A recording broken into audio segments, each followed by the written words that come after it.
¿Por qué iba a querer alguien disponer de su propio ordenador personal? Era ridículo, era como que alguien dispusiera de su propia bomba atómica. La bomba estalló bajo la forma de unos nuevos componentes para montar un equipo que fue llamado Altair 8800.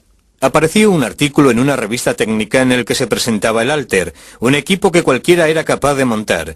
Entusiasmó tanto a un par de personas de la zona de la bahía que decidieron formar un club, incluso antes de que dichas piezas empezaran a salir al mercado. Se reunieron solo para compartir información. Lo bautizaron Club Informático Casero. Una noche de marzo de 1975, se congregaron 30 personas en un garaje para contemplar aquella extraña caja. Entre ellas se encontraba Steve Wozniak. Dentro de la caja había montada una red que llegó a fascinarles incluso más que la red telefónica. Estábamos dentro del garaje. Fuera estaba oscuro y estaba lloviendo. La puerta del garaje estaba abierta y todo el mundo empezó a hablar sobre ordenadores. La caja del Altair no tenía nada de especial. Venía desmontado. Una vez que lo montabas, movías las clavijas y empezaba a funcionar, pensabas, vaya, es bonito de verdad. Pero ¿qué puedo hacer yo con esto? Lo que hicieron fue programarlo para que interpretara Daisy. 15 años antes, los ingenieros informáticos habían conseguido obtener la melodía con una máquina del tamaño de una casa. En aquellos momentos, los piratas informáticos estaban consiguiendo lo mismo con un ordenador casero. Aquella primera reunión despertó tanto mi interés que los encuentros bisemanales se convirtieron en lo más importante de mi vida. Al club casero enseguida se le quedó pequeño el garaje. La piratería informática estaba ganando terreno. Alguien se levantaba y preguntaba, ¿tengo este problema? ¿Sabe alguien resolverlo? O, ¿recordáis que se mencionó este problema en el club hace 2 semanas? Ya tengo la solución. Fue un formidable intercambio de información. En el club me dediqué a pasar esquemas a todo aquel que quisiera hacerse con ellos. Saqué toneladas de fotocopias porque me sentía orgulloso de que vieran mi trabajo. Lee Felsenstein se convirtió en el moderador del club. Lo organizó todo muy bien, respetando el talante de nuestro cometido, que consistía básicamente en compartir toda la información. No atrajo a gente de nivel y que había tenido éxito en las empresas, a empresarios. No atrajo a ingenieros, de verdad. El prototipo de ingeniero se sentía bloqueado por ese sentimiento de... He de contar con permiso para hacer algo que no se ha hecho hasta ahora. Sin embargo, nosotros estábamos allí porque no necesitábamos ningún permiso. Los piratas informáticos se pusieron a trabajar para conseguir lo imposible, la creación de sus propios ordenadores. Sentíamos fascinación por contar en nuestras manos con la tecnología informática, por ser capaces de llegar a controlarla. Cada vez que alguien traía un ordenador al club, lo primero que hacía la gente era ponerse rápidamente a trabajar, a desmontarlo, a aprender todos los trucos y asediar a su creador con trillones de preguntas. ¿Cómo funciona? ¿Qué es eso? ¿Eso va ahí? ¿Qué clase de máquina es esta? Fascinados por la tecnología experimental, a los piratas informáticos no les importaba lo que sus ordenadores fueran capaces de hacer. Nadie tenía una razón práctica para querer poseer un ordenador personal. Siempre se inventaban razones como llevar bien el balance de las cuentas, o guardar unas recetas, o controlar cosas de la casa, pero casi nadie hacía nada de eso. Eso es sentimiento de culpabilidad. ¿Acaso se le pregunta a alguien, está muy bien, pero ¿qué haces con tu tren a escala? Nada, juego con él, disfruto con él, es divertido enredar con él, me divierto experimentando con él. Pero con aquellos experimentos se lograron auténticos avances.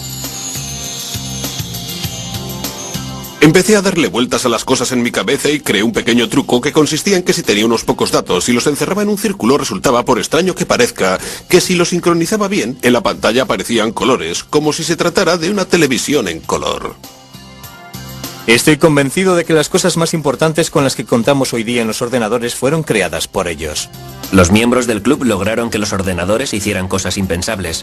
Crearon juegos y música con ellos, crearon gráficos y programas de dibujo. En el club, la piratería estaba viviendo su época dorada.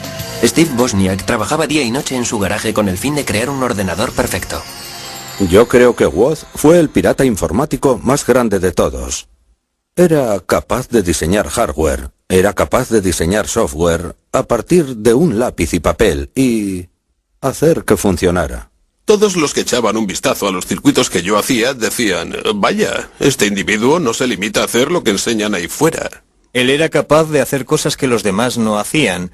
de establecer conexiones que los demás no hacían. Lo que me gustaba de los piratas informáticos es que tenían una forma distinta, una mejor forma de ver aquel mundo que les permitía establecer todo tipo de conexiones. Los piratas informáticos experimentaban con cualquier hardware o software al que podían tener acceso aunque no fuera suyo. Sin embargo, no todo el mundo tenía la idea de compartir. En 1976, el Club Casero recibió una carta hiriente de otro pionero informático. La mayoría de los aficionados a la informática han de ser conscientes de que se apropian de software que no es suyo. ¿A quién le importa si se paga o no a la gente que trabaja en ello? Lo que hacen es robar. En el que después se convertiría en un momento clave en la historia de la industria informática, Bill Gates escribió una carta desairada a los miembros del club en la que decía: «Un momento, ya escribí esto por dinero, no podéis distribuirlo, no es gratis, es trabajo». La carta de Bill Gates fue un presagio de lo que se avecinaba. Los ordenadores personales estaban a punto de convertirse en un gran negocio, tal y como Wozniak descubrió cuando su invento de garaje se transformó en el primer ordenador Apple. Cuando creó el Apple I, no le preocupó lo más mínimo haber inventado un nuevo producto. Él solo quería un ordenador que funcionara como él quería que funcionara, con todas las particularidades y características de diseño que a todo aficionado le gustaría que tuviera su ordenador. Steve Jobs, su compañero de universidad, que no había intervenido en la creación del hardware ni del software, dijo: «¿Sabes? Podríamos venderlos». Wood le respondió: «Tranquilo, hombre, tranquilo». La nueva empresa de Wozniak y de Jobs pronto creó el Apple II tras el Apple I.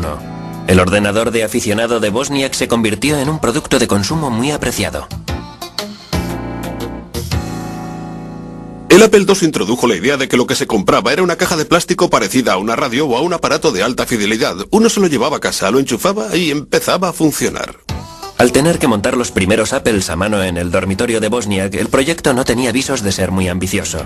Pronto fue muy diferente. Steve me llamó por teléfono y me dijo: «Adivina, tengo un encargo de 54.000 euros». Solo habíamos puesto unos cientos de euros entre los dos y siempre nos preguntábamos si alguna vez lo recuperaríamos. De pronto me dice que tenemos un encargo de 54.000 euros. Supuso una conmoción enorme. En 1982 las ventas de Apple habían superado los 540 millones de euros anuales. La piratería informática y los negocios no eran compatibles. Los días del club cibernético casero estaban contados. Quizá acudí a unas cuantas reuniones más del club, pero empezó a dejar de ser lo más importante de mi vida. Lo más importante empezó a ser la empresa, Apple Computers. Tenía que dedicar más tiempo y energía a los productos que iban a salir a la venta.